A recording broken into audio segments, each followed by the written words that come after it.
Un but de Seydebou Mbengue à la 35e minute, après un magnifique travail d'une Cassette sur un contre parfaitement mené, a offert la victoire au Sénégal face au Kenya lors de l'avant-dernier match de la phase de groupe. Pourtant, ce sont les Kenyans qui ont eu les plus grosses occasions du match. On a su marquer le but en première période, même si le rentrée était possible dans le match.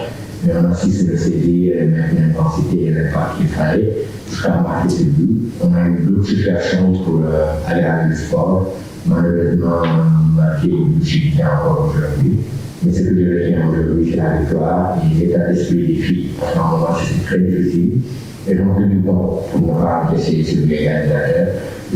Après une défaite d'entrée face à l'Algérie, les Kenyans avaient à cœur d'éviter un second revers. Les Harambee Starlets ont multiplié les situations pour éviter des regrets. Ruth Ingosi a vu sa tentative repoussée par la barre transversale avant que Terry Ingesha ne heurte le poteau à la 68e, puis de nouveau à la 77e.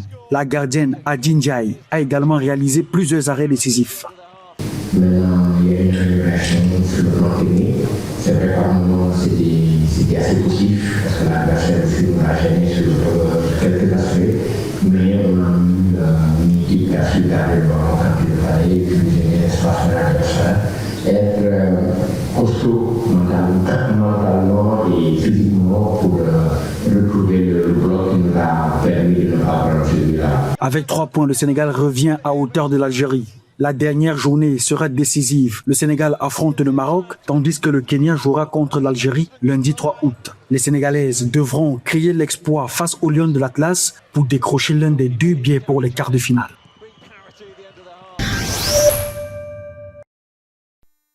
Maroc 1, Algérie 0. Un but de Sanas Moudi à la 86e minute a fait basculer ce choc bouillant de la poule A.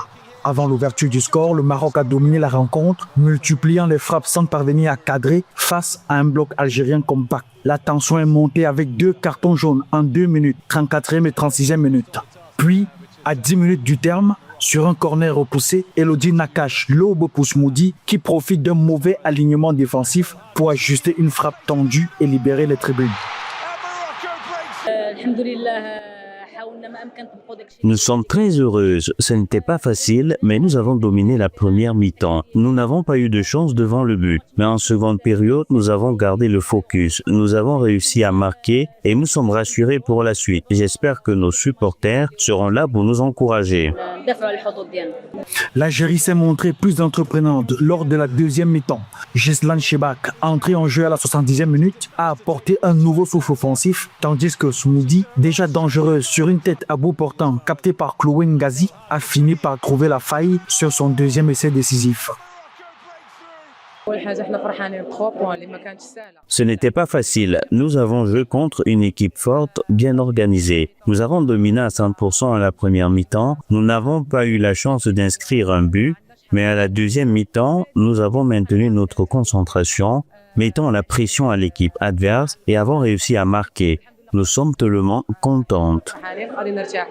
Sur le plan statistique, le Maroc a enregistré 11 tirs cadrés contre 3 pour l'Algérie. Ce succès place le Maroc en tête du groupe A avec 6 points et une différence de but de plus 5 devant l'Algérie et le Sénégal, 3 points chacun. Le Maroc affrontera le Sénégal tandis que l'Algérie jouera sa survie contre le Kenya pour la dernière journée de la phase de groupe.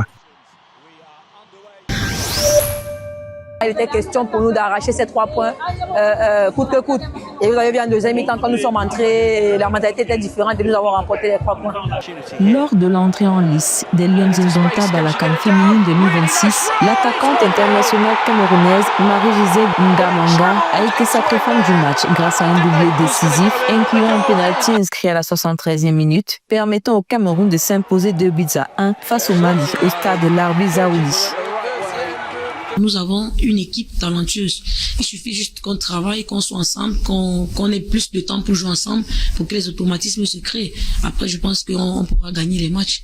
Née le 20 octobre 2002, la native du Cameroun fait aujourd'hui les beaux jours de Fenerbahçe en Turquie, un transfert majeur qui fait suite à son passage ultra prolifique chez le rival Galatasaray où elle avait affolé les compteurs en inscrivant un total impressionnant de 27 buts, toutes compétitions confondues lors de la saison 2025-2026. Je suis encore en activité.